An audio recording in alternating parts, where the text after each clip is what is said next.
Yang pertama, konsep negara yaitu melindungi segenap bangsa Indonesia dan seluruh tumpah darah Indonesia. Dalam hal ini sebenarnya berkaitan sama keamanan, berkaitan sama kedaulatan negara.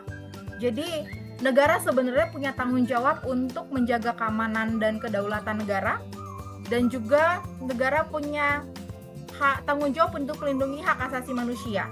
Gitu. Hal yang kedua yaitu memajukan kesejahteraan umum.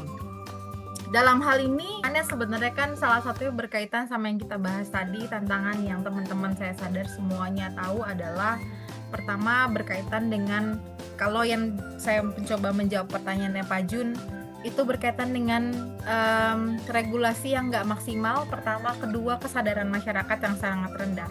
Kita tahu bersama bahwa segala sesuatu yang dirancangan oleh level pemerintah ataupun di level manapun selama tidak ada sinerginya, semuanya akan berjalan secara berantakan. Semuanya hanya regulasi.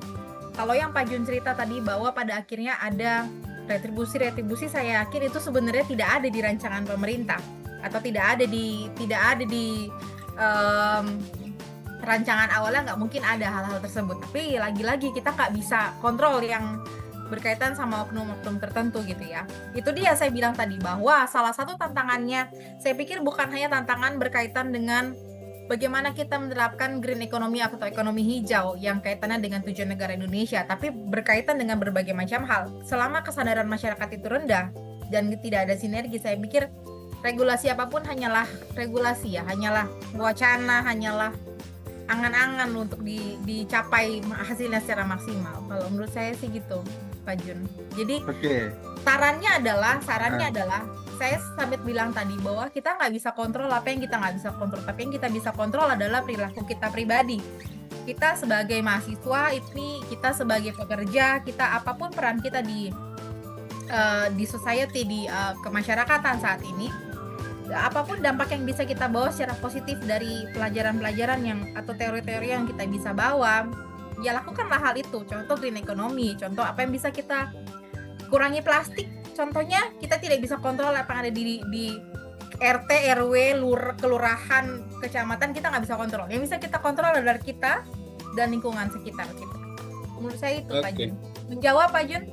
Kira, apakah memungkinkan, karena kan ada beberapa tugas yang hampir sama kayak Pak Sabta, bikin esai juga nih Pak. Ini hanya pemikiran, mungkin sepertinya cukup mewakili teman-teman yang lain, Pak Sabta.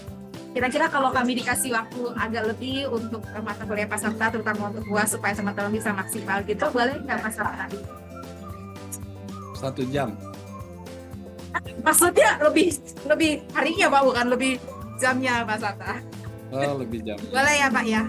Oh, Lebih harinya maksudnya Pak Sabta. Kira-kira boleh Pak Sabta? Mungkin boleh. Mungkin boleh tuh artinya 50% apa gimana Pak Sabta? Enggak, kira-kira kesulitannya apa? Kan 2 orang yang ngerjain kan? Atau ada 3 orang, ada 4 orang gitu kan? Karena kebetulan 2 orang itu kolaborasinya susah loh Pak.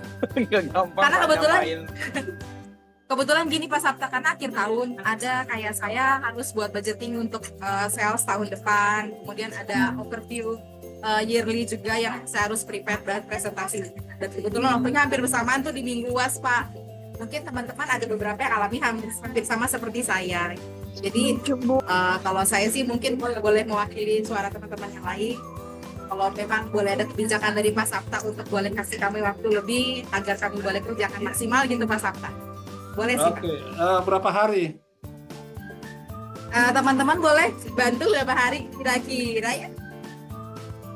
Kita diskusikan dulu Pak Sabta. Hah? Atau ngobrol dulu nanti. Diskusi dulu Pak Sabta. Oh, diskusi dulu ya udah. Oke.